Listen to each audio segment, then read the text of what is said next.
7 años en el periodismo, autor de una larga lista de libros como Las Damas del Poder y García Luna, El Señor de la Muerte, sus más recientes libros, y libros de referencia que tienen tanta vigencia como cuando se publicaron Tierra Anarca y La Guerra que nos ocultan. Recuerde que a las 5 de la tarde, de lunes a viernes, usted puede ver las videocharlas cruzadas del maestro Paco Cruz en los canales de Julio Astillero. ¿Cómo estás, mi querido Paco? Buenos días. ¿Ya dejó de llover por allá en tu pueblo?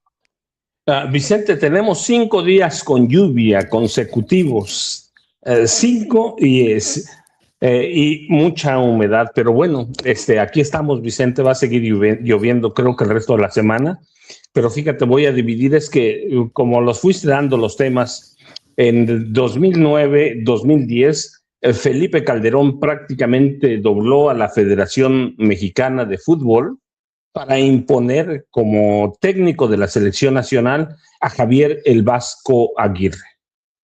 La federación no le dijo que no, prácticamente, y luego el Vasco grabó un comercial en el que pedía el apoyo para Felipe Calderón, para el PAN. A Javier Aguirre hizo de la selección nacional una especie de partido político. Se alejó de todo y fue la punta lanza de Felipe Calderón. Hubo un exceso pero gravísimo. Aguirre comparó a Felipe Calderón con Nelson Mandela. Se paró al pie del Ángel de la Independencia y con un lenguaje, dijeron en esa época, mimetizado, recitó una perorata con resabios de informe de gobierno. Sí, Javier el Vasco Aguirre se convirtió en el vocero de Felipe Calderón y Felipe Calderón se presentó como un devoto del fútbol mexicano. Y tú recuerdas, frecuentemente Felipe Calderón salía con la camiseta verde con el menor pretexto, ¿sí?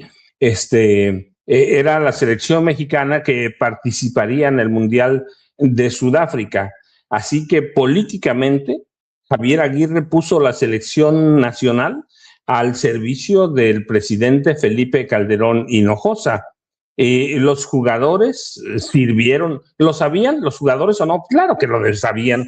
Pusieron la selección nacional al servicio del gobierno, primero como señuelo o una capa para ocultar la desaparición de luz y fuerza del centro, luego como un estandarte para llamar a la unidad nacional en la guerra de Calderón contra el narcotráfico, y luego fueron comodines de una campaña publicitaria de programas oficiales, y fueron los arietes en los festejos patrios de 2010. Así que en 1995 la selección nacional apoyó a Nelson Mandela en la transmisión del rugby y la promoción del rugby.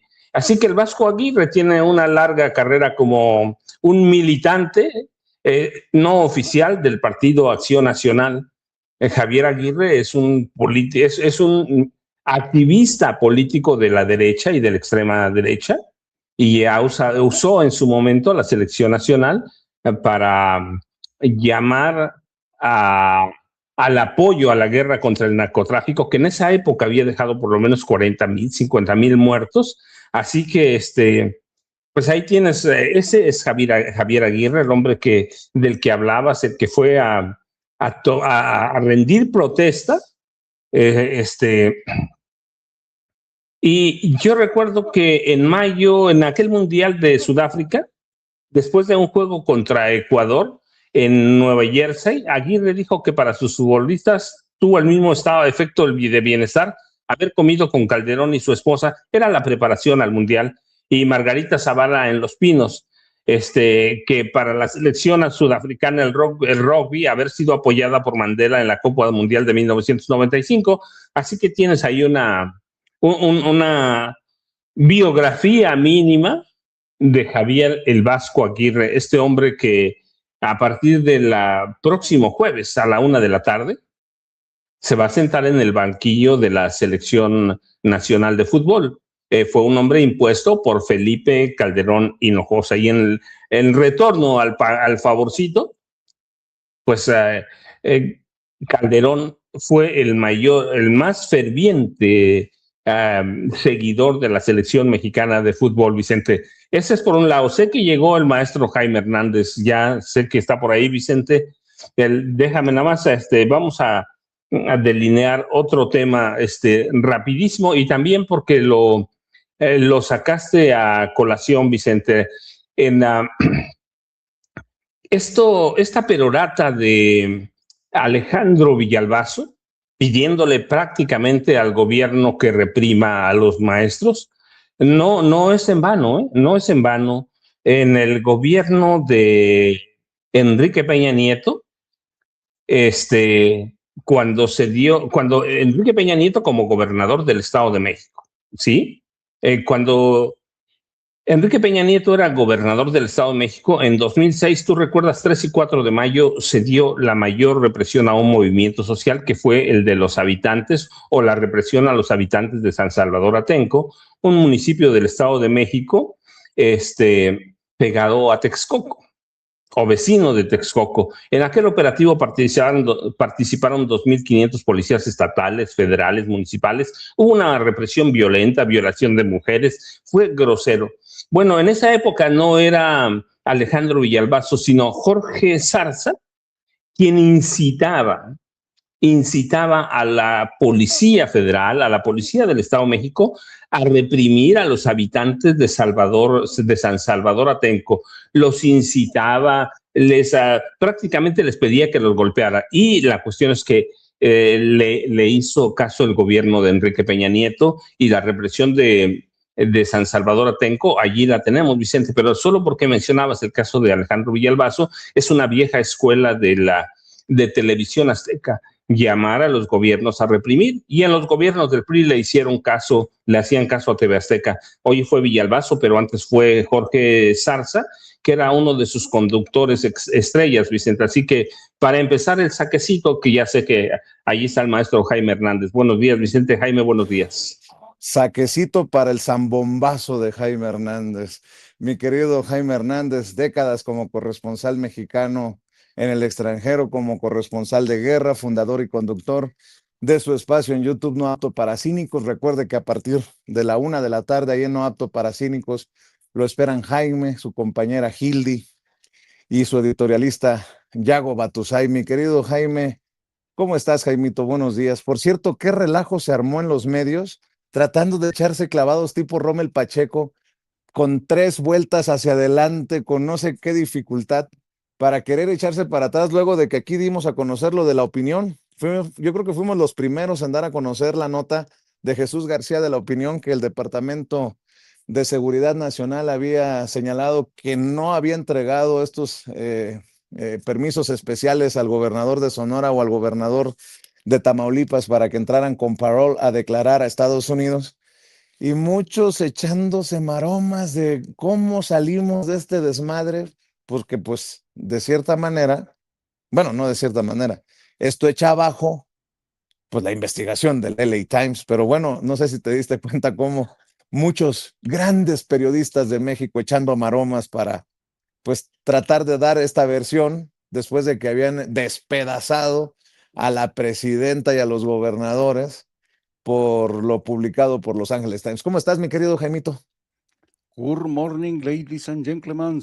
Ya te veo muy elegante, muy dispuesto a entrar a la mañanera. Ojalá que la presidenta te dé en esta ocasión la palabra, querido Vicente.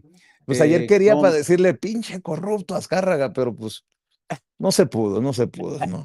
Te vio venir la Yo presidenta, creo que la canijo. presidenta dijo, le doy la palabra a este cabrón y le va a despedazar a uno de mis invitados. Don Francisco, good morning, ¿cómo está usted? Jaime, muy buenos días, con mucha lluvia, pero bien, Jaime. Esperando a Yago Batusay. Pues acá también con mucha lluvia en la Ciudad de México. Fíjense que realmente es interesante si uno ve la línea del tiempo de la desmesura con la que Aristegui, Televisa, Azteca, todos los medios, la prensa vendida de El Universal, Reforma, vendieron la historia de que había los dos gobernadores, el de Tamaulipas y el de Sonora, tenían un permiso especial para entrar casi, casi como delincuentes con nocturnidad a Estados Unidos para realizar declaraciones ante un jurado especial. Pues es realmente increíble cómo los medios de comunicación en México, tan dependientes de lo que digan otros, de la especie, de los rumores que suelten otros, se les olvidó un viejo principio que al menos a Paco y a mí nos enseñaron cuando empezamos en este oficio, que era siempre contrasta, siempre tienes que realizar fact-checking de lo que estás a punto de decir. Y yo me acuerdo que, y ustedes me van a desmentir si no fue así, cuando nosotros dimos la noticia, lo hicimos con todas las reservas del caso, asegurando que esta información era extraña.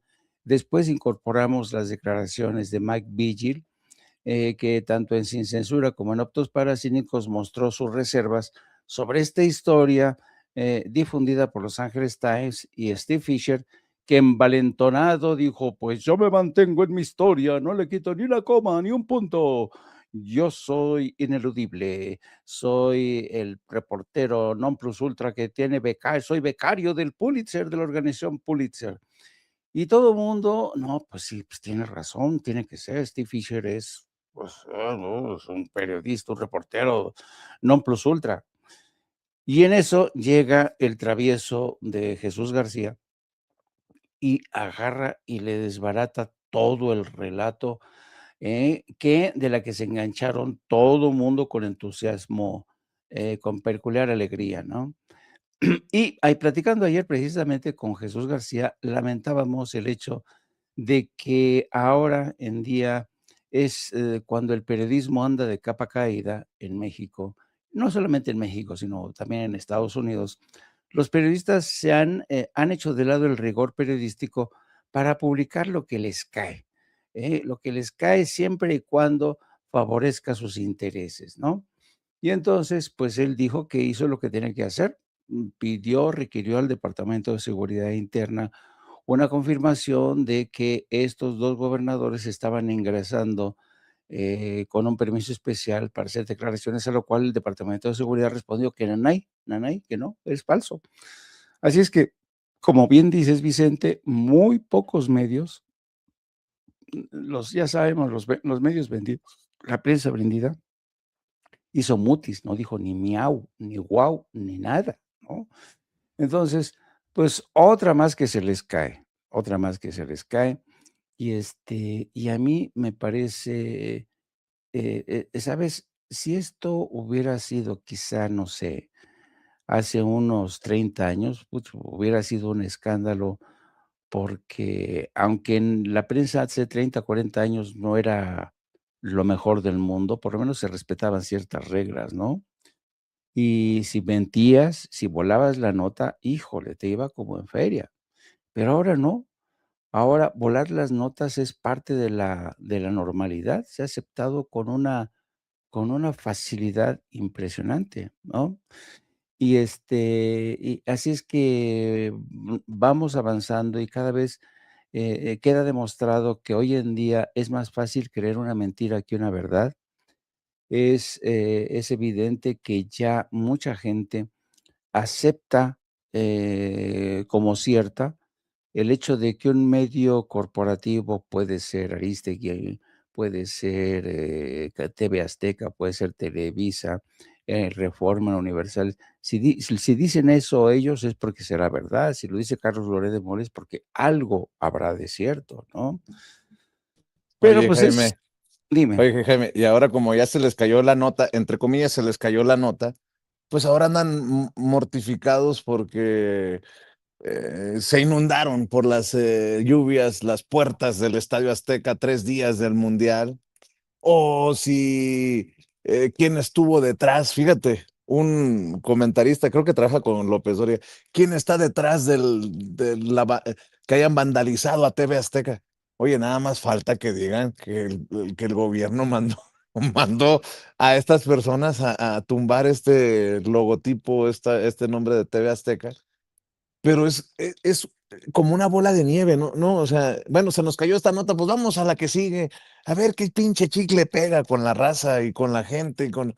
Yo estoy seguro, Jaime, que después del tema Rocha Moya y esta baja en la aprobación, en los números en torno a la presidenta, van a volver a subir, porque la gente se empieza a dar cuenta, pues que lo que les contaron no era ni verdad, ni tan fidedigno y que estaba manipulado. No sé, eso es lo que visualizo, porque lo de Rocha Moya, pues no ha dado ni para adelante ni para atrás, porque no ha mandado a Estados Unidos las pruebas. Y después de la carta del presidente López Obrador, también les tumba la narrativa porque dice, pues yo le pedí pruebas cuando acusaron a Cienfuegos y Cienfuegos no fue el secretario de la Defensa Nacional con López Obrador, había sido el secretario de la Defensa de Enrique Peña Nieto y el presidente dijo, mándenme pruebas.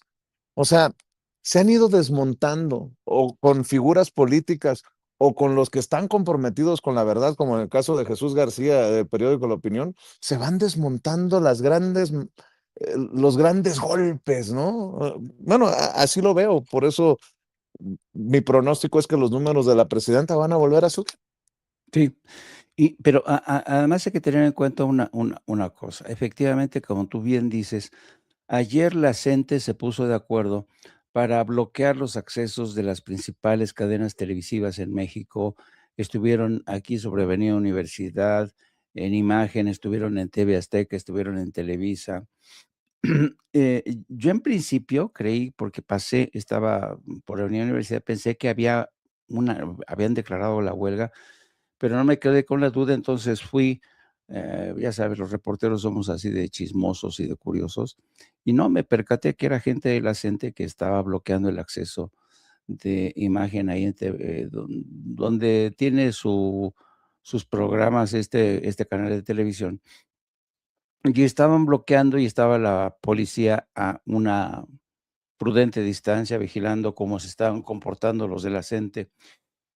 Y todo esto, en una jornada en la que también dábamos cuenta de este encapsulamiento de autobuses a punto de acceder a la Ciudad de México, provenientes en la carretera de Cuernavaca, provenientes de Guerrero y Morelos, en donde se descubrieron explosivos y entonces uno dice, de verdad, porque son muchos los que están conspirando para que este mundial, realmente, como lo dijo ayer la presidenta, para causar el mayor daño a la imagen de México. Pero además, no solamente están estos hechos aislados que representan, no sé quién habrá dado el pitazo para que la policía interviniera e hiciera una inspección minuciosa de estos autobuses. Sospecho que pudo haber sido la madre de uno de estos muchachos desaprensivos que no calculan luego los resultados, ¿no? El impacto que pueda tener utilizar este tipo de explosivos. Si no hubiera sido por este pitazo, no se hubieran dado, y qué bueno que en esta ocasión, funcionó, la actuación rápida de la policía que fue puesta sobre aviso, porque imagínate lo que hubiera ocurrido con estos explosivos. No, no, no, de verdad yo no quiero ni pensar poner en riesgo la seguridad de policías, de equipos, de cuerpos de seguridad, porque evidentemente habrían sido los objetivos.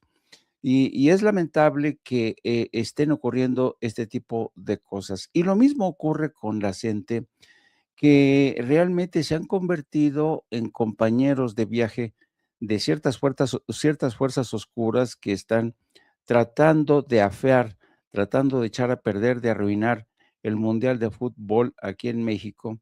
Y hoy precisamente me llamó la atención un artículo que escribe Juan Pablo Espinelo en Bloomberg. Él se supone que es especialista en América Latina. Escribe un largo artículo, dice, en México para el Mundial, los carteles son el menor de tus problemas, porque dice que hay un pacto de entre los carteles, pero para no atacar a turistas, visitantes. Ya los carteles se pusieron de acuerdo. No sé de dónde sacó su información este señor, pero asegura que los carteles ya se pusieron de acuerdo para no afear afiarle el mundial a Claudia Sheinbaum. Dice que en lugar de los carteles, la principal amenaza va a ser una ciudad acostumbrada al desquiciamiento cotidiano, y ahora más con las lluvias, el sistema de transporte, en fin, que va a ser un pandemonium la Ciudad de México y sobre todo ciudades como Guadalajara y Monterrey, donde ya hay quejas de varias delegaciones de deportistas. Creo que los japoneses se quejaron ayer mucho de Monterrey, creo que abandonaron incluso el confinamiento y se fueron a Estados Unidos. No, está siendo un merequetengue todo esto.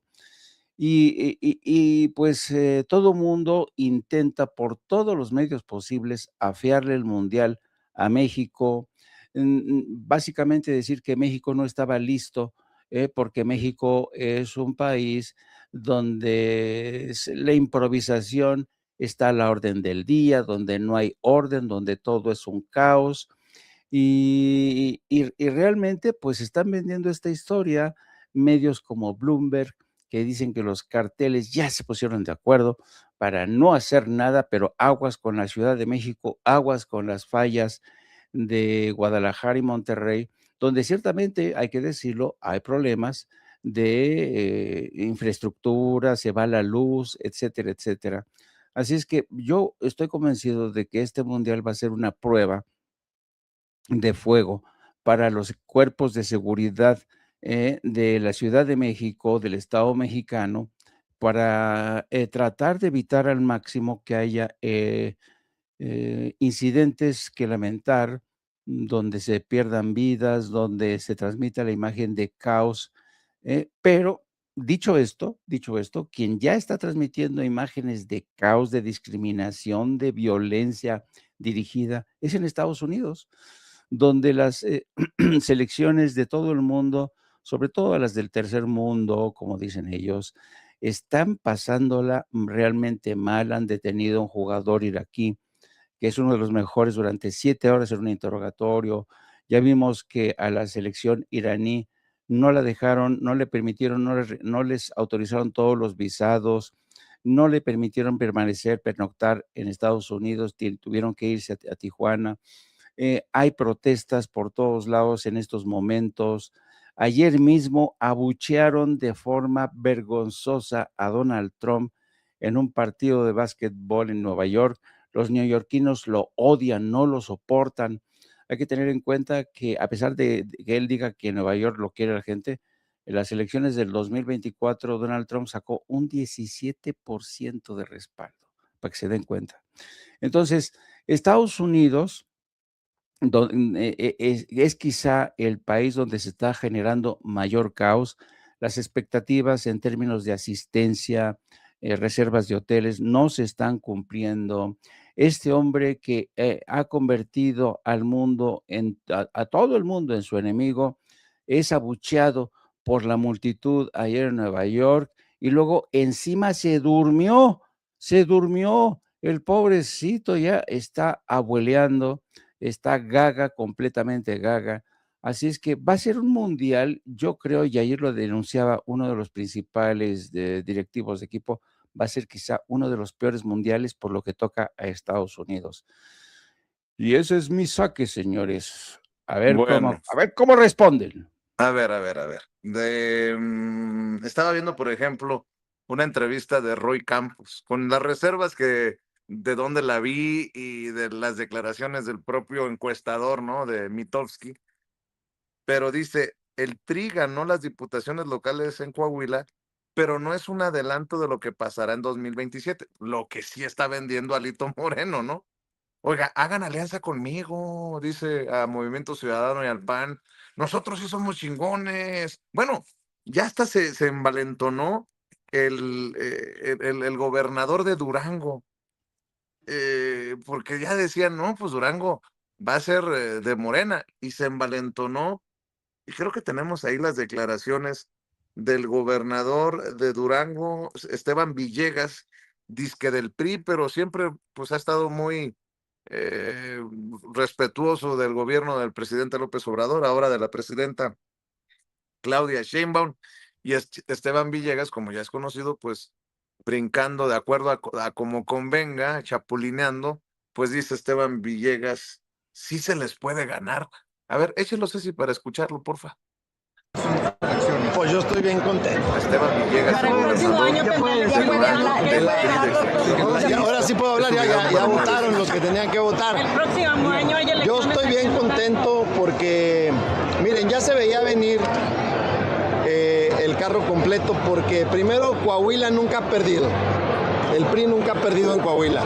Tiene una estructura muy fuerte, muy sólida, muy bien estructurada. Ha tenido buenos gobernadores. Miguel Riquelme fue muy buen gobernador. Manolo, que está arrancando ya prácticamente, pues ya más hecho, ya más sentado en su responsabilidad. Ha sido un muy buen gobernador. Está muy bien calificado. Creo que la gente le refrendó su apoyo y tienen una ventaja bien padre, que electoralmente hablando, que nomás tienen elección de diputados locales. A mí me gustaría tenerla así, solita, la de los diputados locales. Entonces, felicidades a todo el priismo de Coahuila. Y bueno, se demuestra una vez más que otra vez, después de Durango, se demuestra otra vez que sí se les puede ganar. Dice desde Durango, ¿no? Esteban Villegas, felicidades a todo el prismo. Sonó como Vicente Fox. Ya ven que Vicente Fox, alucinantemente, es alucinante lo de Vicente Fox. El expresidente panista, el del cambio histórico, regresa a sus andadas y reconoce y apapacha al PRI. Bueno, ¿qué dice Roy Campos, mi querida Ceci? Lo escuchamos precisamente por lo que decía, por el tema que les propongo en la mesa a Paco y a Jaime. La mitad de los partidos nacionales pierden registro en Coahuila, ¿no? El triunfo del PRI apabullante 2-1, en Torreón 3-1, en la zona de Torreón. Y la gran, digamos, la sorpresa es estas nuevas ideas. Sorpresa es que la participación sea tan alta para una elección huerfanita, lo cual quiere decir que el PRI gana aún con elecciones altas. Entonces, pero sí coincido también con el inicio del reporte. El PRI está bien que lo cante, está bien que lo grite, está bien que lo aproveche, pero no es un adelanto de lo que pasa el 2027. Bueno, lo dice Roy Campos, encuestador de Mitofsky, no lo digo yo. Bueno, ya viste cómo se anda arrastrando Alito Moreno pidiendo alianza, pidiendo que Movimiento Ciudadano y el PAN pues le digan que sí a este pobre señor, que creo que está más cercano al basurero de la historia que a la victoria pírrica, por lo que significa, con mucho respeto, Coahuila. Mi querido Paco, y más lo que le quieras poner a la mesa, ¿eh? Bueno, Vicente Jaime, primero, fíjense, les voy a poner es una anécdota personal.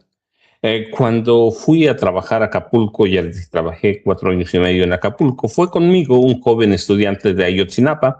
Desde hace años no lo veo, pero fue conmigo un estudiante de Ayotzinapa joven.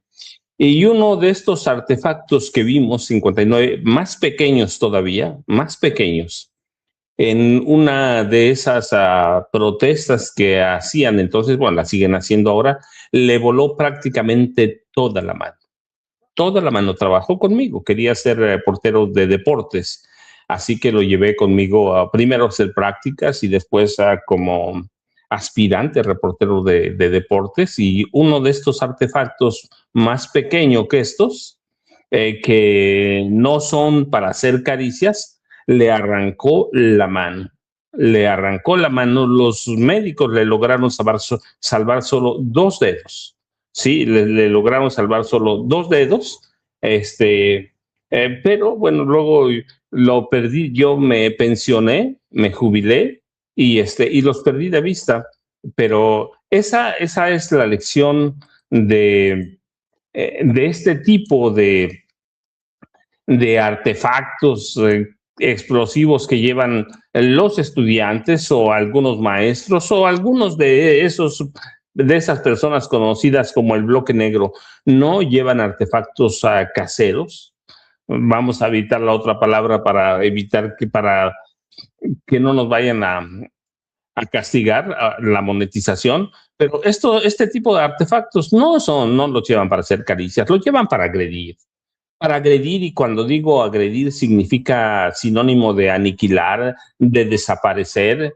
El bloque negro no es algo nuevo, ni para nosotros, ya nace en los 80 en Europa, y ciertamente se encapuchan para proteger su identidad y actúan en colectivo para confrontar al poder y destruir símbolos del Estado o corporaciones empresariales.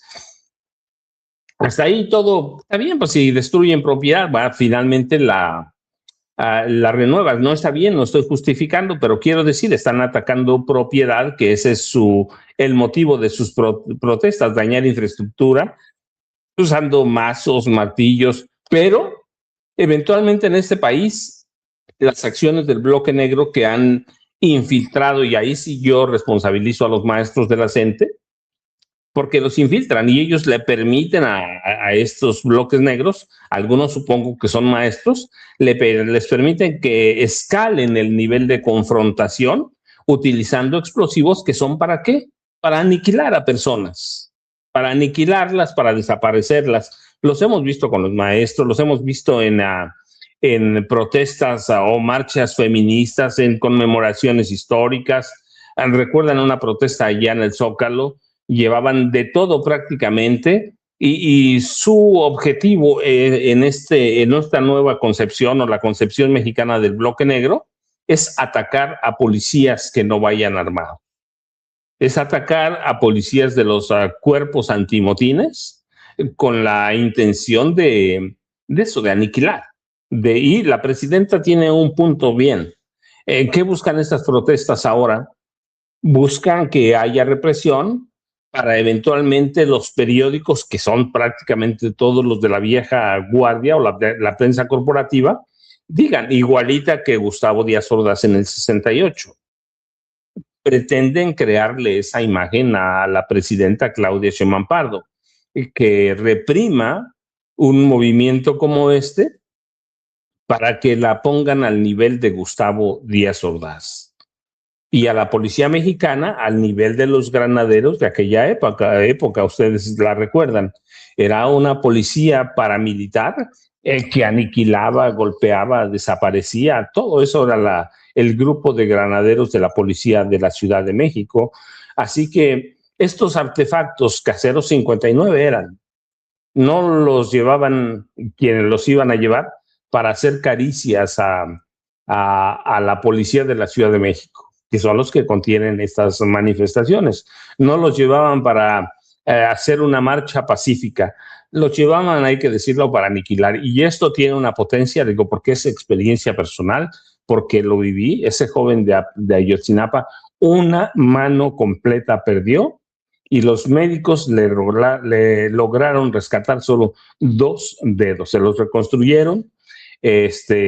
Pero es eso, es peligrosísimo, así como parece que no pasa nada, son muy pequeñitos. No son pequeños, tienen una potencia destructiva, y como dice Vicente, evitaron desgracias, pues sí, lamentablemente es lo que tenemos que decir Vicente y Jaime, pero ese es nada más mi aporte, porque lo viví personalmente, porque este joven trabajó conmigo por lo menos 2 años, y Ayotzinapa ha sido parte de eso. Hay una parte muy loable de la normal rural Raúl Isidro Vargas, hay que recordarlo. Es una normal de izquierda. Ahí nació uno de los guerrilleros más grandes que ha tenido este país, y que es héroe de muchas personas, incluido yo, ¿sí? El Lucio Cabañas Barrientos. Lucio Cabañas fue egresado de la normal rural Raúl Isidro Burgos. Y mucha gente confunde a Genaro Vázquez Rojas como estudiante de Ayotzinapa. Yo lo aclaro, no, el maestro Genaro Vázquez Rojas, otro de los guerrilleros admirados de este país, no estudió en la normal rural de Ayotzinapa. Él estudió allá en la Ciudad de México. Y claro, era guerrerense, regresó a movimientos de guerrerenses, y lo mismo Lucio que el maestro Genaro Vázquez Rojas, siempre al principio de sus luchas participaron en la legalidad. buscando reconocimientos de cambios sociales a través del PRI. Pero cuando se le cerraron los espacios a Genaro Vázquez Rojas, que es primero que Lucio Cabañas, se le cerraron, fueron a la clandestinidad y crean grupos guerrilleros independientes que hoy son ejemplo. Que además era en un país cerrado, un país represor, pero estos explosivos son, Ayotzinapa tiene una historia muy rica de izquierda, pero tiene una historia reciente también de agresiones a las autoridades, tiene movimientos de choque y ha sido infiltrada por el ejército y la marina hace años, Vicente. Ese es por parte de esto. Y luego fíjate otro tema que me llamó la atención, que lo pusiste ahí sobre la mesa, el de Ricardo Monreal Ávila. La tibieza para calificar lo que pasó el domingo. No es que él lo diga Morena, hay cualquier cantidad de evidencia de un fraude monstruoso y grotesco. Y dice, bueno, vamos a ver si las autoridades, espérate, tiene todas las pruebas, es un diputado federal, puede hablar abiertamente, pero lo que está haciendo es negociar, lo que siempre hace Monreal, actuar con una tibieza que no cabe en un diputado que es coordinador de una fracción parlamentaria, que yo digo que lo que está haciendo es tratando de defender su alianza con Alejandro Moreno Cárdenas y otros priistas, está actuando. Él lo dijo alguna vez, no lo digo yo, lo dijo él. Bueno, pues sigo siendo CNOP, la Confederación Nacional de Organizaciones Populares, que era uno de los sectores del Partido Revolucionario Institucional. Y él lo dijo en el micrófono abierto cuando se acercaba a un grupo de diputados del PRI. Soy CNOP. Así que a mí me llama eso mucho la atención cuando se posiciona en torno a lo que pasó en las elecciones del domingo pasado en Coahuila. Eso por un lado. Por otro, mira, dice Roy Campos que no es lo que pasó en Coahuila, no es lo que va a pasar en 2027. Yo difiero un poco. Sí, entiendo que no va a pasar eso, pero también entiendo que Ariadna Montiel Reyes pagó su novatada. No esperaba eso. Sí pagó su novatada. No es culpa de ella, no son culpa de ella los resultados del domingo, y agarró el partido ya muy tarde, pero sí confió en que iba a haber una elección decente. Ya descubrió el monstruo de 1000 cabezas que es el PRI. Descubrió que el PRI nunca va a jugar una elección decente. Pero para el 2027, para mí es una advertencia a lo que pasó en Coahuila, y una advertencia de que hoy vimos un fraude cibernético. Bueno, pues el PAN y el PRI pueden operar con un fraude cibernético o intentar, por lo menos, intentar perpetrar un fraude digital con la intromisión de la CIA. Para mí sí es grave lo que pasó el domingo, porque vimos algo que no se había visto: el uso de la tecnología para mover los resultados de una elección. Ya vimos lo que pasó en Colombia, hemos visto lo que pasó en Argentina. En 2020, esta fue una elección pequeñita, pero sirve para qué? Como un ensayo. En 2027 vamos a tener una elección grande. No solo las 17 gubernaturas que estarán en juego, sino el control o la mayoría calificada de la Cámara de Diputados. Vamos a elegir 300 diputados de mayoría relativa y bueno, y ahí se cuelan 200 de representación proporcional. Así que debe Morena tener mucho cuidado. Como dicen, ya les habían advertido a Ariadna, pero uno no aprende sino hasta que lo vive en vivo. Sí, ahora, como dicen, se lo chamaquearon, se vieron muy lentos y ya vieron que el PRI nunca va a jugar limpio, pero tampoco el PAN. Y además tenemos la sazón de la CIA. Yo estoy convencido que la CIA va a participar en 2027, va a participar para apoyar al PRI, para apoyar al PAN, y lo que vimos el domingo fue eso, un fraude cibernético que solo pudo haber sido perpetrado ¿con qué? Con apoyo de la CIA, la tecnología. Así que hay que estar pendientes y te digo, yo digo, ¿qué cacarea Alejandro Moreno Cárdenas.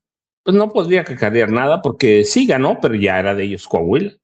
Era claro que iba a haber una elección de Estado, que iban a mover miles de millones de pesos, me atrevo a decir por lo que vimos. Así que no tendría nada. Lo que está cacareando es la tecnología y la nueva forma de hacer un fraude. ¿Hubo acarreo como antes? Sí. ¿Hubo manipulación abierta? Sí. ¿Hubo miedo? Sí. Pero hubo mucho dinero. ¿A través de qué? De la tecnología. Así que hay que tener mucho cuidado y esto debe servirle de ejemplo a Ariadna Montiel Reyes y a toda la gente del grupo que está con ella. Debe Ariadna hacer un examen de conciencia serio, una autocrítica. El problema con Morena es que no ha hecho en los últimos años un examen de autocrítica. Nunca lo ha hecho. Acaban de perder, sí. No fue como la paliza que quiere hacer ver a Alejandro Moreno, pero sí perdieron. Morena no estaba preparada para ese fraude digital.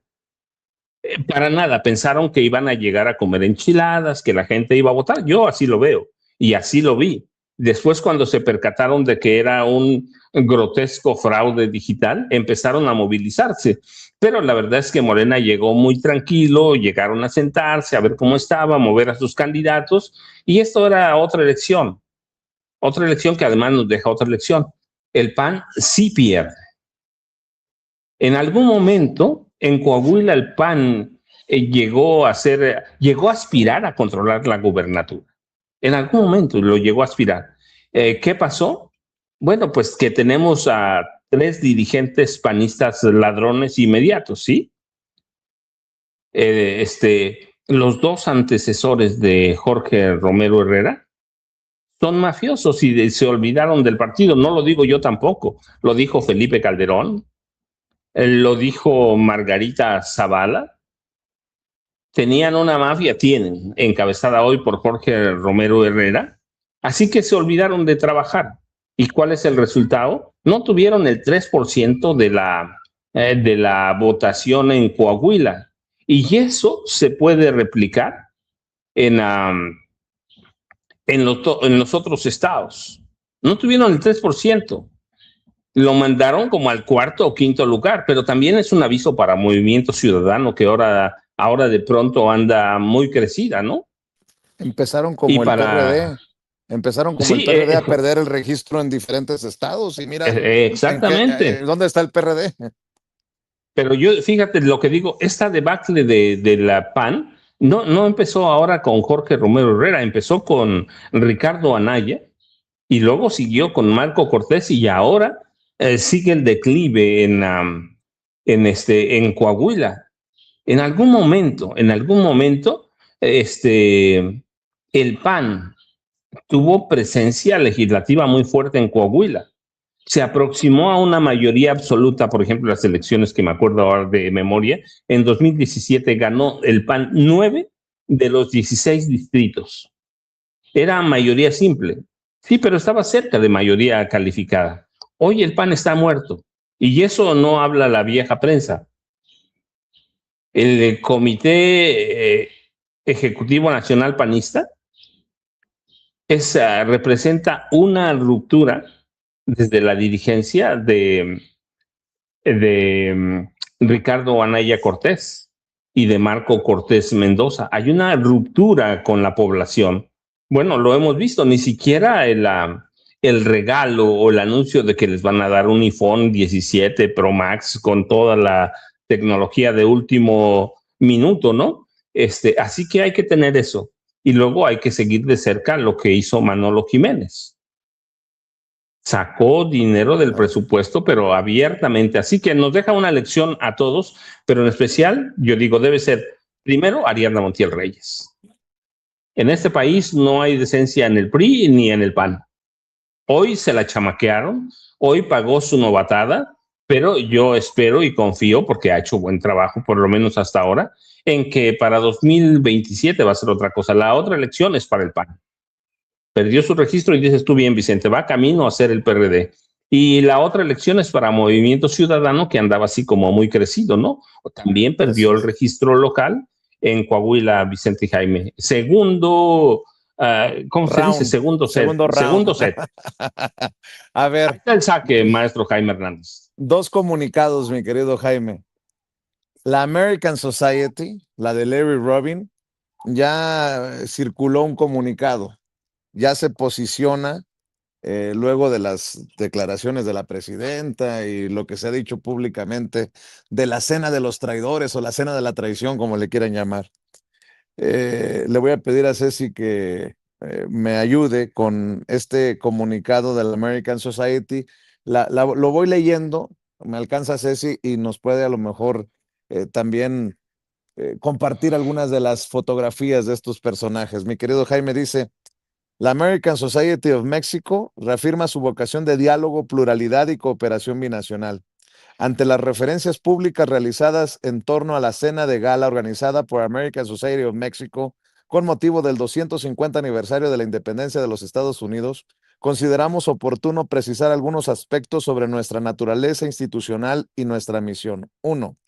American Society of Mexico fue fundada el 26 de agosto de 1942 como una asociación civil y desde entonces ha trabajado ininterrumpidamente para fortalecer los lazos de amistad, entendimiento y cooperación entre la sociedad organizada de México y Estados Unidos. Desde su origen, el embajador de los Estados Unidos en México ha fungido como presidente honorario de nuestra institución, reflejando el carácter histórico y binacional de nuestra organización. 2. A lo largo de más de 8 décadas, American Society ha convocado a representantes de los sectores público, privado, académico, religioso, cultural y social de ambos países para intercambiar ideas, construir puentes y promover soluciones a desafíos compartidos. Nuestra historia demuestra que el diálogo y la cooperación han sido siempre nuestros principios rectores. 3. La pluralidad no es una excepción dentro de American Society, es una de sus características esenciales. Por ello, nuestra convocatoria al evento referido, como todas las anteriores, han estado abiertas permanentemente a actores de distintas corrientes de pensamiento, sensibilidades políticas y responsabilidades institucionales. 4. Durante los procesos electorales de 2024, como ocurrió con otros aspirantes y actores públicos relevantes, la entonces candidata presidencial Claudia Sheinbaum participó en espacios convocados por nuestra organización en el ejercicio de una práctica institucional que buscó escuchar todas las voces y enriquecer el debate público desde una perspectiva respetuosa y plural. 5. Del mismo modo, en nuestros eventos participan regularmente representantes de gobiernos federales, estatales y municipales, legisladores de distintas fuerzas políticas, líderes empresariales, académicos, organizaciones de la sociedad civil y representantes diplomáticos. 6. Los eventos de American Society of Mexico se financian mediante la venta de boletos, cuotas de participación y patrocinios de múltiples empresas mexicanas y estadounidenses. La información que es pública y verificable a través de las convocatorias, materiales promocionales y registros correspondientes de cada actividad. Esta ha sido una práctica institucional constante a lo largo de nuestra historia y refleja la independencia y sostenibilidad de nuestra organización. Así que en la reciente celebración estuvieron presentes como patrocinadores integrantes de la asociación y como invitados personalidades provenientes de muy diversos espacios políticos e institucionales, incluidos integrantes de fuerzas que forman parte de la coalición gobernante. Ah, cabrón. Melgar y Sergio Mayer, nomás. La conmemoración del 250 aniversario de la independencia de los Estados Unidos constituye una responsabilidad natural para una institución cuya razón de ser es fortalecer la relación entre nuestras dos naciones, destacando en este contexto el que muchos de nuestros asociados cuentan con las dos nacionalidades.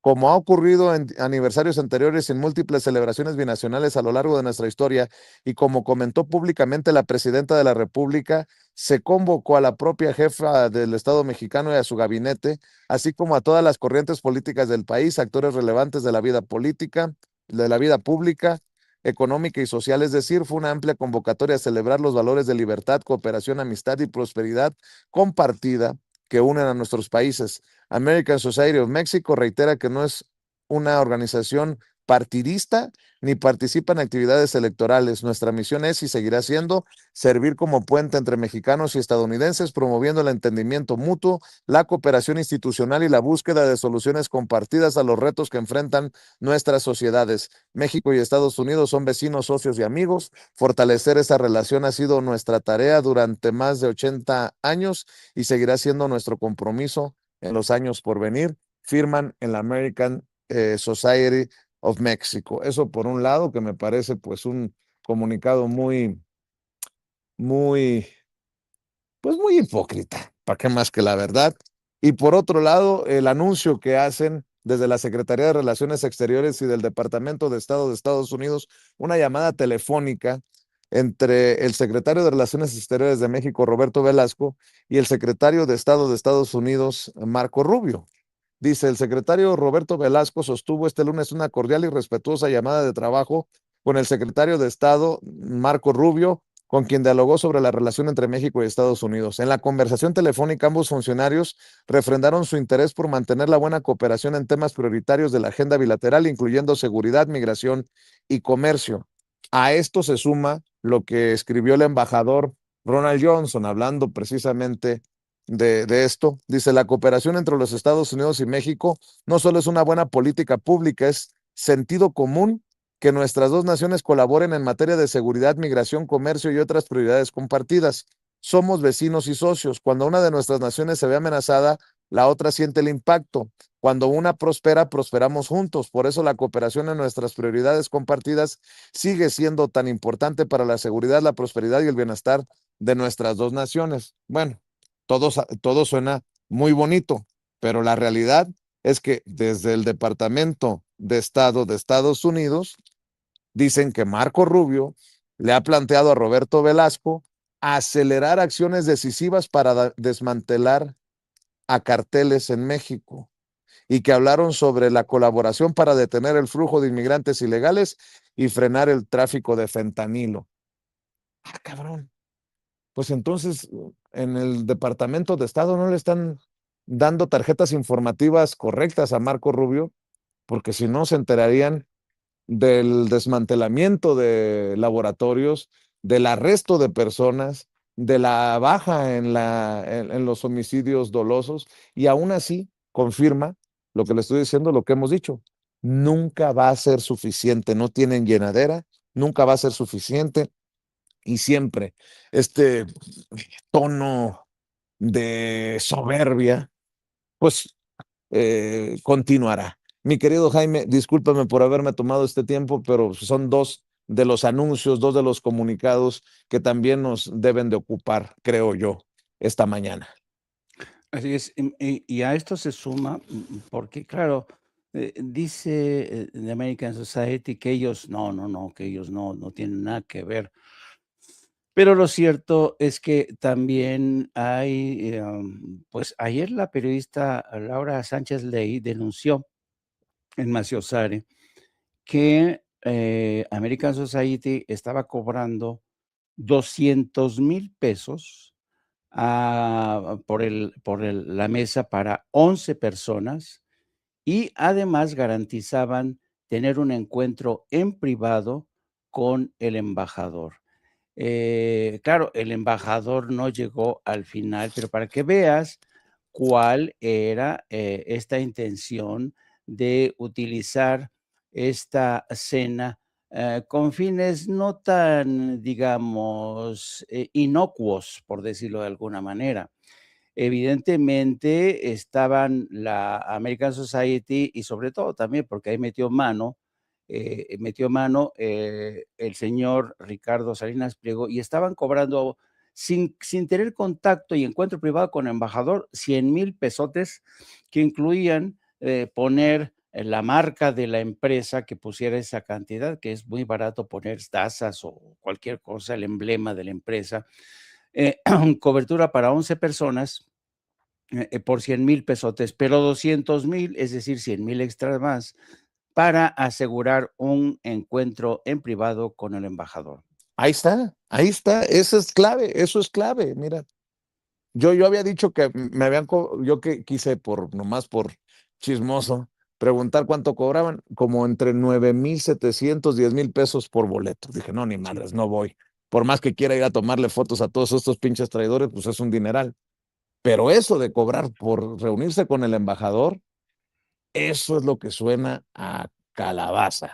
Exacto, exacto. Y además, pues, si quien haya pagado 200,000 para tener un encuentro en privado con el embajador, pues puede denunciar fraude, porque al final le sacó al parche el embajador para no prestarse a malas interpretaciones, porque después de la advertencia que le lanzó la presidenta, en el sentido de que, señor, usted no puede inmiscuirse en los asuntos internos de la nación. Ergo, la American Society estaba disponiendo el escenario, las circunstancias para que grupos de presión, grupos interesados se entrevistaran con el embajador y le dijera, Ronnie, Ronnie, Ronnie, Ronnie.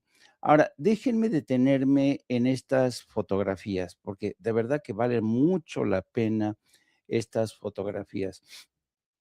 Cada vez que yo veo estas fotografías, saben, siempre, actualmente suele decirse, siempre queda una foto en Facebook, siempre queda una foto en internet para el recuerdo, ¿no? Esto, por ejemplo, ¿no? Todo, todo, todo. Bueno, a mí hay una frase que me fascina por todo lo que conlleva. Es una frase de García Lorca que dice, hay que recordar hacia mañana, hay que recordar hacia mañana. ¿Qué quiere decir esta frase aparentemente contradictoria? Que estas imágenes que vemos hoy las vamos a recordar el día de mañana como el acto de alta traición que esta gente protagonizó. Al aliarse con Estados Unidos, a tratar de ponerse al servicio del embajador de Estados Unidos en México para participar en un golpe de Estado. Por eso viene bien este viejo acerto, esta frase de García Lorca. Hay que recordar hacia mañana, imaginando cómo estas fotos, sí, van a envejecer, pero van a envejecer en el tiempo, pero nos van a servir a nosotros para recordar que estas imágenes sonrientes, estas imágenes complacidas, formaron parte de la conspiración. Como decía bien el maestro Paco Cruz, nos van a recordar el momento en que se produjo la cena de los traidores, con los rostros, las sonrisas de todos aquellos que participaron de forma activa y pasiva en esta movilización contra el gobierno de México. Ahora, soy muy mal pensado por lo que acaba de decir Paco, mi querido, perdón, por lo que acaba de decir Jaime, mi querido Paco. Dice Jaime, pues pueden demandarlos por fraude porque no fue el embajador. ¿Y quién dice que no los va a recibir exclusivamente en su oficina en la embajada para no quedar mal con Larry Robin y la American Society? No sé, soy muy mal pensado yo. Soy muy mal pensado. O estoy exagerando. O soy muy perverso. Perdón, pero no. Pero además, recuerden, hay indicios muy sólidos de que el copatrocinador de esa cena de los traidores fue un tipo que se llama, seguramente les va a decir algo su nombre, Ricardo Salinas Pliego, un abierto opositor de la presidenta Claudia Sheinbaum Pardo y uno de los principales exponentes de la ultraderecha mexicana. Un tipo violento, un tipo que ha señalado que van a sacar a Morena no por las buenas, sino por la fuerza, con la violencia. Así que la organización sí estuvo a cargo y el domingo, por cierto, La Jornada, el periódico allá en Ciudad de México, publicó un artículo sobre eso, sobre quién copatrocinó la cena de la American Society, pues Ricardo Salinas Pliego, un hombre que quiere sacar en forma violenta a Morena del poder. Y este comunicado de Larry Robin también deja de lado que él personalmente, Larry Robin, es uno de los representantes en la llamada sociedad civil de Donald Trump. Él ha estado en cada campaña promocionando a Trump. Es uno de los apoyos sólidos del Partido Republicano en México.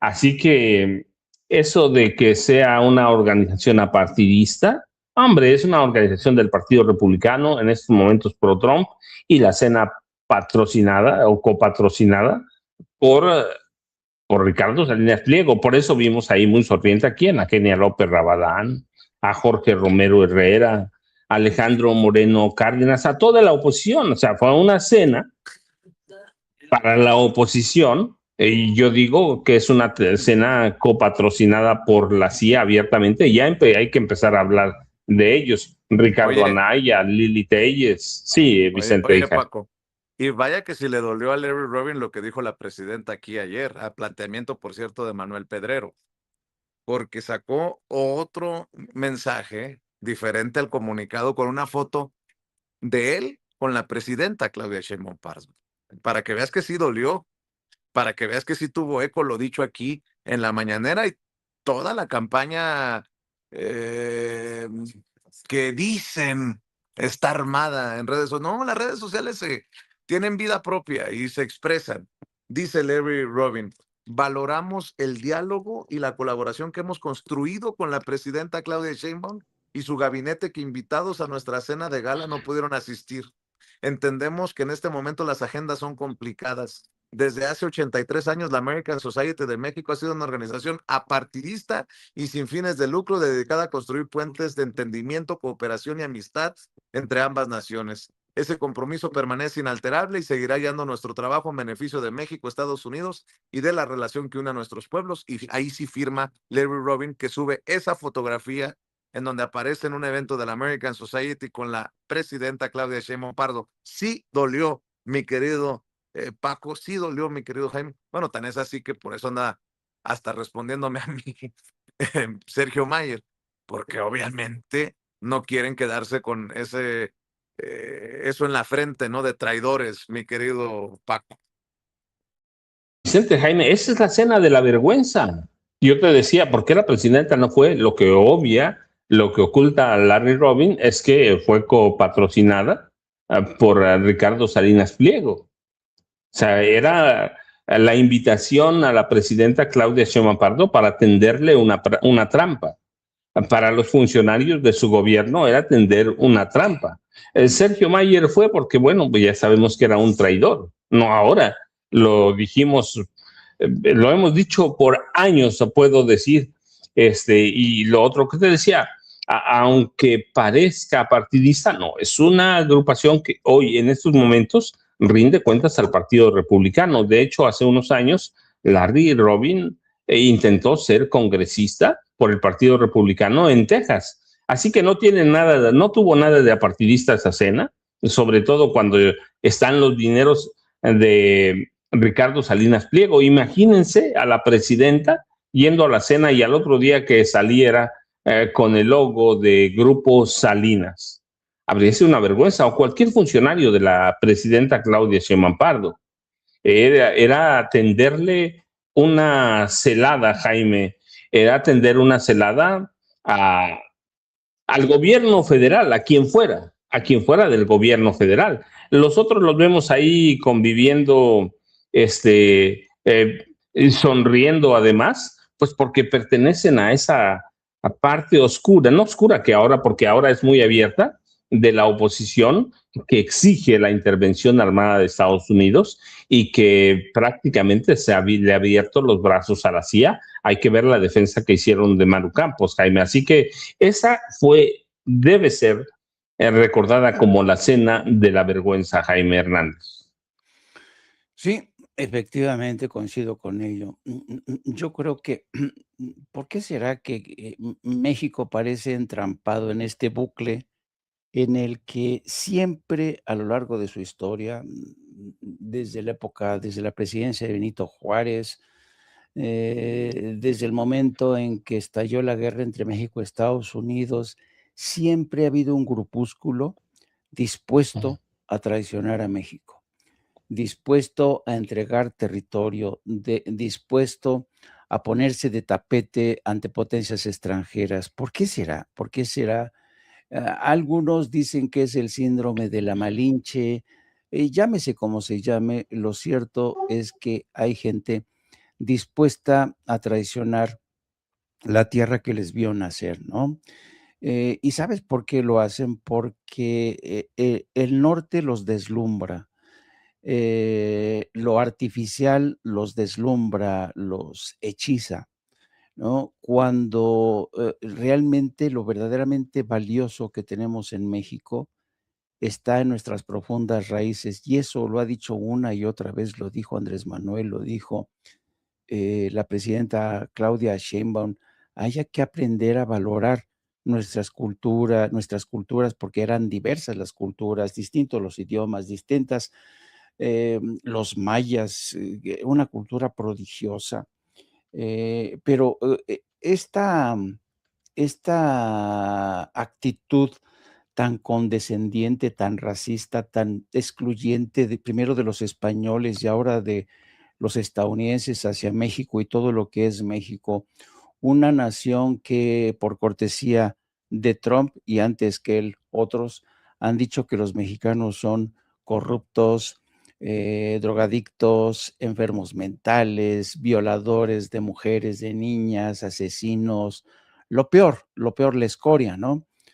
Cuando cada día nos damos cuenta que la escoria de Estados Unidos ha sido y sigue siendo escandalosa. Hay que ver los últimos escándalos de Donald Trump, su enriquecimiento inexplicable, la forma en que está participando como presidente en algunas de las empresas más productivas y más que se están enriqueciendo a una velocidad impresionante. Ha invertido en criptomonedas, ha invertido en empresas de inteligencia artificial, ha invertido incluso en drogas para combatir la obesidad en Estados Unidos. Es una cosa impresionante la impudicia de este hombre que se atreve a decir que en México todos son corruptos, todos son criminales, todos son asesinos. Y la gente que le echa porras a Trump, hay gente que incluso pide la intervención de Donald Trump. Es vergonzoso todo esto, de verdad. Y esto demuestra el terrible grado de desconocimiento y la terrible forma en que menosprecian a su propia madre patria esta gente vendida. Déjame ahora cambiar de tema, querido Paco, porque hay una historia muy interesante que publica hoy The New York Times, que tiene que ver con la explotación de mano artesanal mexicana. Una historia vieja, pero esta historia está interesante porque resulta ser que Adidas se encontró un nicho de oportunidad y visitó a mujeres nahuas para que bordaran camisetas de la selección mexicana. Y lo que denuncia esta historia es que lo increíble del caso es que les pagan 36 pesos la hora a estas artesanas, eh, pero venden estas camisetas a $285 por camiseta.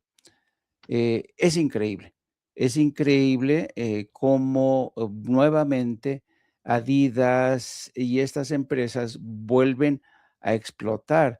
Fíjense, el mes pasado, la empresa Adidas y Somewhere presentaron versiones ya de la camiseta de la selección mexicana bordadas a mano por 150 mujeres nahuas en lo alto de las montañas del centro de México, en un poblado, un pequeño pueblo llamado Naupan. Adidas llevó a 2 de los artesanos a Alemania para incorporar las camisetas al archivo de la compañía. Alguien en algún lugar llevó a otros al campo para uno de los últimos partidos amistosos de México antes de que comience el torneo esta semana. Y las camisetas, a pesar de costar más de $200, se han vendido rápidamente. Entonces, pues esto dio pie a que activistas mexicanos denunciaran esta explotación. Hoy una activista e influencer mexicana que se llama Luz Valdés, que difundió a través de TikTok e Instagram esta historia que pues que está siendo ahora recogido por The New York Times para denunciar la explotación que están, bueno, el éxito empresarial nuevamente de Adidas a costa de artesanos, mano de obra artesanal mexicana. Así es que, como siempre, el craso oportunismo de estas grandes empresas que explotan mano de obra de indígenas, de comunidades artesanales, de niños, etcétera, etcétera, vuelve a reaparecer en el marco del Mundial de Fútbol, querido amigo.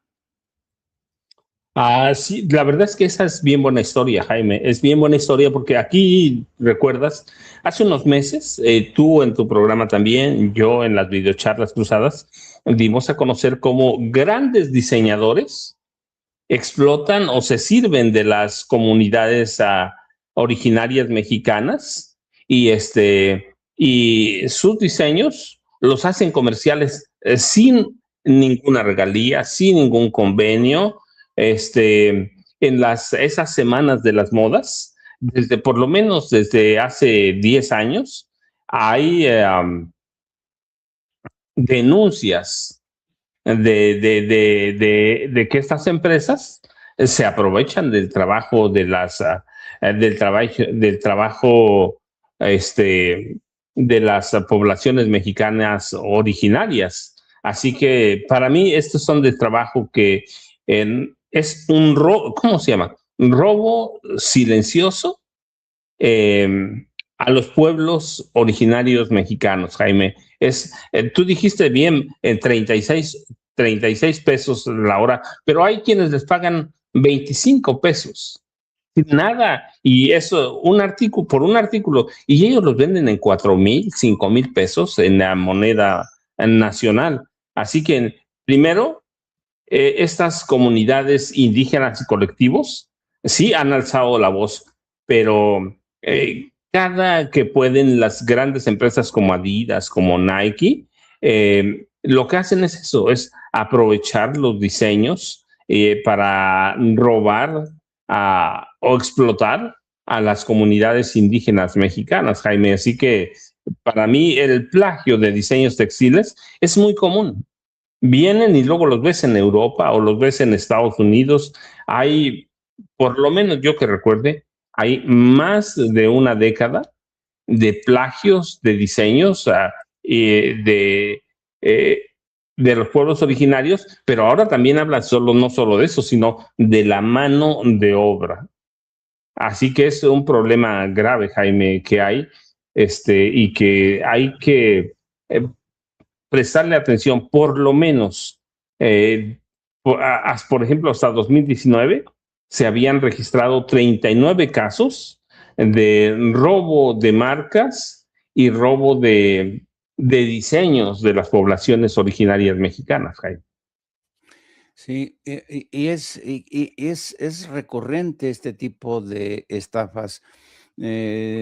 Cuando hay versiones o se supone que estos diseños de los indígenas mexicanos pues ya son un patrimonio cultural.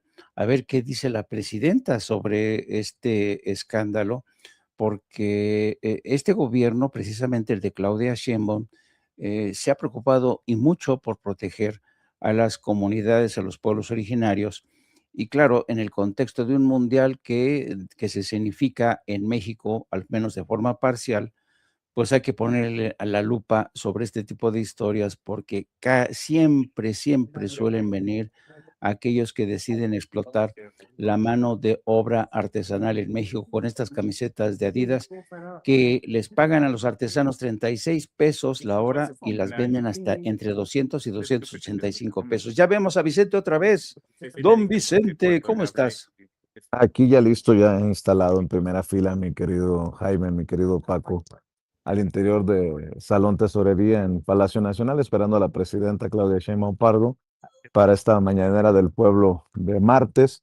Oigan, estaba leyendo siguiendo una mala práctica, un vicio de Jaime Hernández, la columna de Raimundo Rivapayacho, y dice Raimundo que ahora sigue Adán Augusto, que el cuarto es Adán Augusto en la lista. Avísenle a Raimundo que lo de Durazo y de Américo Villarreal parece que termina siendo una volada de Los Angeles Times, todo parece indicar.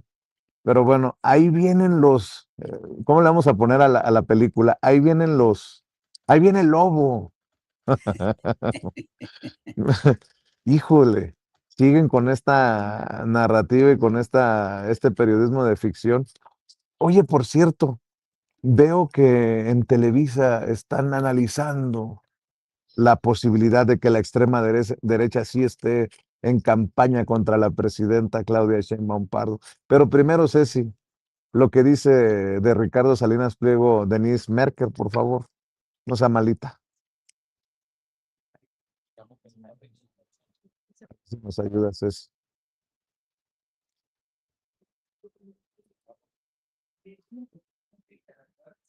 En 1999, Ricardo Salinas matan a Paco Stanley y en la noche utiliza la pantalla de TV Azteca para lanzar un comunicado que recuerdo desde entonces que me causó un gran impacto, porque entre otras cosas decía, ¿para qué un gobierno? ¿Para qué tres poderes? ¿Por qué estamos pagando impuestos? ¿O para qué pagar impuestos si no hay seguridad? En ese entonces pues no sabíamos que Paco Stanley estaba metido con tráfico de drogas, en fin, pero para él ese asesinato ya era suficiente para cuestionar el pago de impuestos. Yo creo que nunca ha querido pagar impuestos, no ha querido contribuir. Y me parece que la construcción del tío Richie, que es esta construcción política como de extrema derecha populista, digamos, pues está llenando un espacio también en donde mucha gente coincide en que el gobierno es una porquería, que son gobiernícolas, que no hay que pagar impuestos, que hay que comprar armas, y me parece que también eso lo blinda a Ricardo Salinas, que es, me convierto en un personaje político, ergo ya no me vas a poder cobrar tan fácil los impuestos, porque yo me voy a regresar diciendo que lo estás haciendo en venganza personal por mi posición política.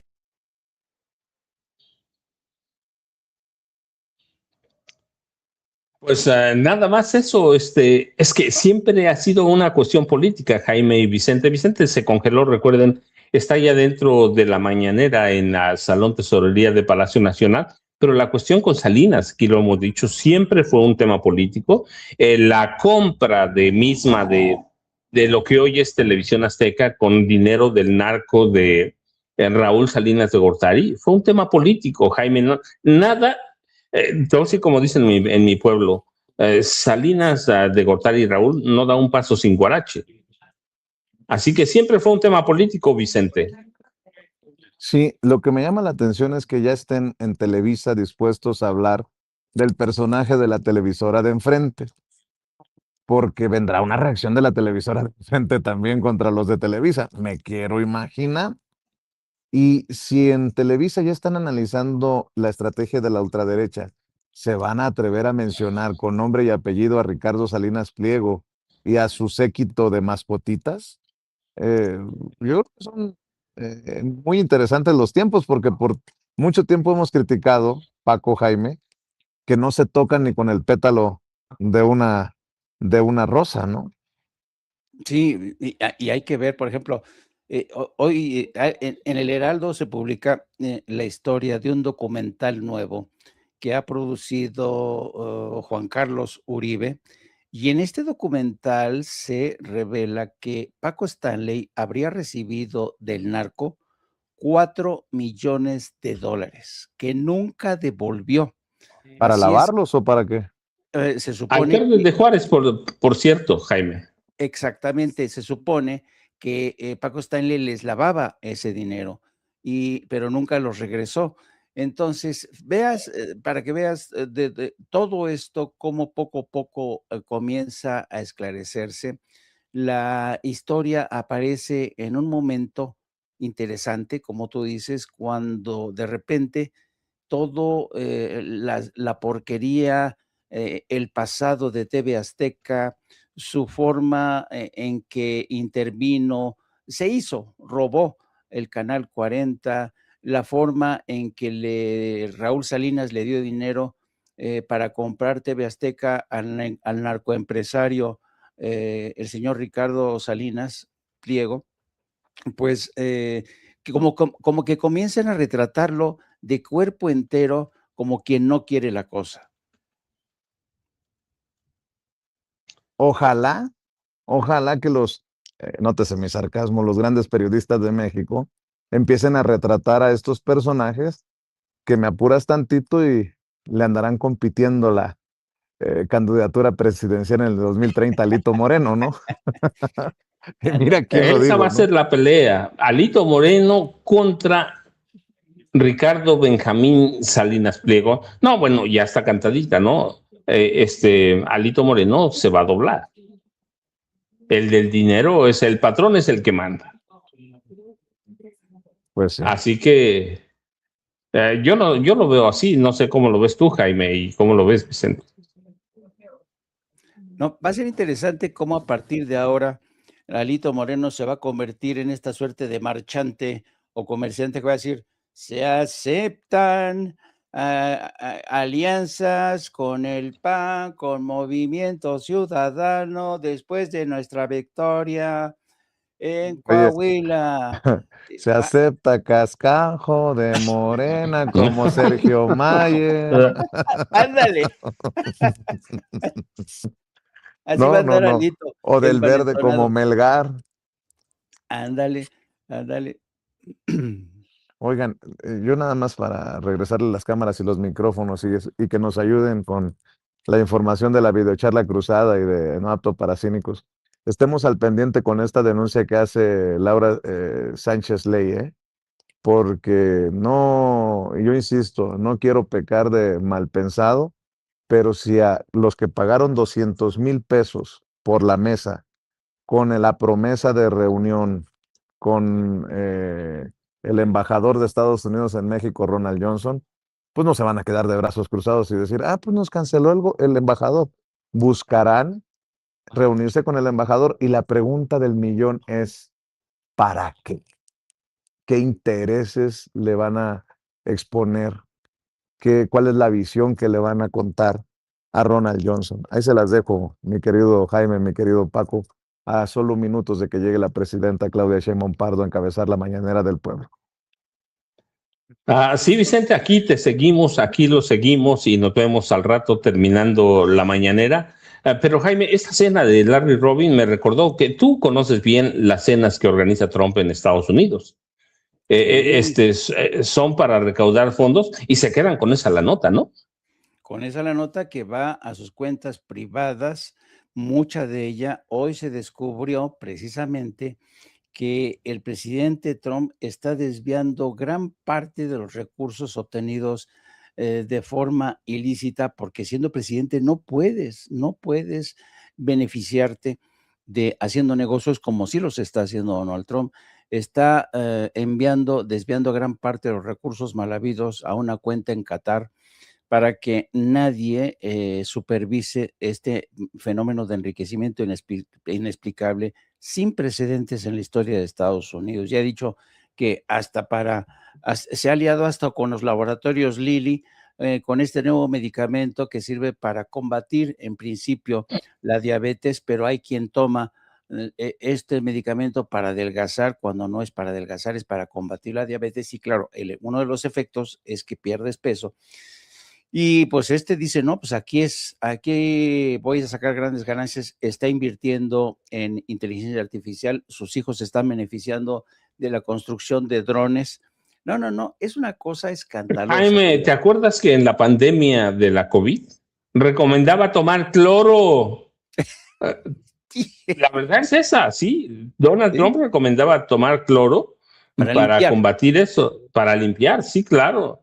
Pero recuerden, antes de que nos gane la presidenta Claudia Sheinbaum Pardo, Jaime Hernández 1-3 en No Apto para Cínicos con la periodista Lourdes Salas, que es la compañera de vida de Jaime Hernández y que conocemos todos como Kildy, pero es Lourdes Hernández y claro, la estrella del programa, Yago Batusay, ¿cierto, Jaime? Así es. Y fíjate que vamos a hablar de todos estos temas, de esta incautación de explosivos que para mí es bastante preocupante, las intenciones que había detrás de todo esto, de las medidas de seguridad que están empleando tanto el gobierno federal como el de la Ciudad de México. Hay que ver si Monterrey y Guadalajara se comportan a la altura de las circunstancias para que no se repitan pues notas como la de Japón, que realmente se declaró decepcionado por las instalaciones de Monterrey, El como mal estado. en mal estado. Y vamos a ver cómo se prepara el gobierno de México. Y vamos a hablar también de este empeño de los grandes medios por tratar de minimizar, escamotear la victoria en Perú del candidato de izquierda, de Roberto Sánchez. Roberto Sánchez. Sí, que parece ser que sí se confirma el voto del rural, parece ser que sí le va a dar la victoria, pero los grandes medios siguen escamoteándole esta victoria, diciendo que todavía falta un porcentaje, que a lo mejor en último momento Kiki Fujimori se recupera. Keiko era su candidata, Jaime. Pues sí, Pero además efectivamente. no le quieren dar un espacio a la izquierda que representa a Roberto Sánchez, Exacto. porque eso descuadraría todo lo que está pasando en América Latina y descuadraría la narrativa de la CIA. Sí, exactamente, porque acuérdate, desde que le dieron el golpe de estado a Pedro Castillo, que sigue encarcelado, fíjate lo que supondría esta victoria del señor Sánchez. Pedro Castillo podría salir en libertad finalmente, pero Keiko Fujimori y todas las fuerzas de derecha y ultraderecha van a hacer hasta lo imposible para regatearle esa victoria. Y ojo también con lo que va a pasar en Colombia. El señor Petro Gustavo está denunciando ya el intento de fraude que van a protagonizar en Colombia la derecha, y lo está diciendo abiertamente. Van a tratar de cometer fraude en las elecciones de este mes, creo que es mediados de junio. El 21 de junio, Jaime. El 21 de junio, gracias Paco.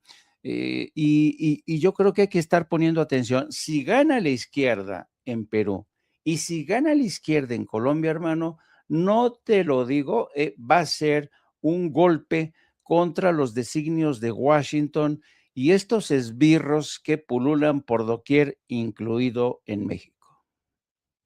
Sí, porque además van a entender que cuando la población se levanta, ni la CIA puede ganar. Y fíjate, pero yo, bueno, recuerden 1-3, Jaime Hernández, yo de 5 a 6 en mi videocharla cruzada en los canales de Julio Astillero, pero antes de que nos gane la presidenta, quería poner otro tema que no tratamos sobre la mesa. ¿Por qué es imposible que el gobierno cumpla con todas las demandas de la gente, cuyo eje principal es la abrogación de la ley 2007 que promulgó el gobierno de Felipe Calderón, porque tendría un costo de 7 billones de pesos. 7 billones. Y eso representaría 20 puntos del Producto Interno Bruto. Así que no se pueden cumplir las demandas completas de la gente, ellos lo saben.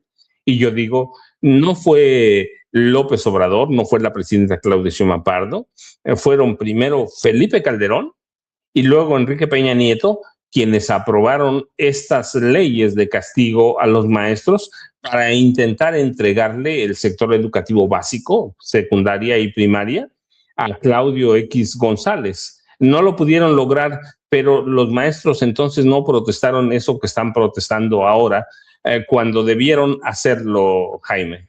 Así es, ahora sí se han envalentonado, creyendo que cuentan con el tiempo a su favor y un espectáculo como el del Mundial que planean echar a perder. Ya hay anuncios de que van a tratar de copar, de tratar de dificultar la llegada de visitantes, jugadores al Estadio Azteca. Este jueves han anunciado que van a manifestarse ahí precisamente en el estadio Banorte, creo que se llama ahora, o sea, que todo el mundo lo conocemos como el Estadio Azteca, que van a hacerse ahí presentes para bloquear el acceso.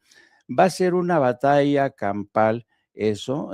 Yo no sé cómo le va a hacer los cuerpos de seguridad de la Ciudad de México y quizá la Guardia Nacional para tratar de frustrar estos intentos de la gente de dinamitar, de bloquear, de boicotear la ceremonia de inauguración y el primer partido entre México y Sudáfrica. Así es que, querido amigo, esperemos. Yo no sé por qué se está tardando nuestra presidenta. Porque es, Jaime, porque es mesa de seguridad. Hoy, es cierto. Mesa de seguridad, informe de seguridad nacional. Así que están reunidos el general secretario, el almirante, el secretario de Seguridad y Protección Ciudadana, todo el gabinete de seguridad, y seguramente están tardando por eso. Así que hoy va a ser interesante por lo que haya de los casos de los gobernadores de Sonora y de Tamaulipas. Sí, Américo Villarreal de Tamaulipas, Alfonso Durazo Montaño, el de Sonora, y todo lo que representa, pues lo que estamos viendo, ¿no? La pelea de que si tienen una visa o no tienen una visa especial, si van a declarar como soplones, como testigos cooperantes, supongo, eso sí, solamente supongo que esos temas los están tratando en la mesa de seguridad. Ya nos enteraremos en unos momentos, pero a menos que haya pasado otra cosa, Jaime, pero sí, ya se retrasó por... Sospecho que también va a haber preguntas relacionadas contra las medidas de seguridad de cara al Mundial, la amenaza de la gente en la Ciudad de México, la situación en Guadalajara, la situación en Monterrey, hasta qué punto está ya a punto, valga la redundancia, las medidas de seguridad, porque México se juega en esto mucho. ¿Cómo están?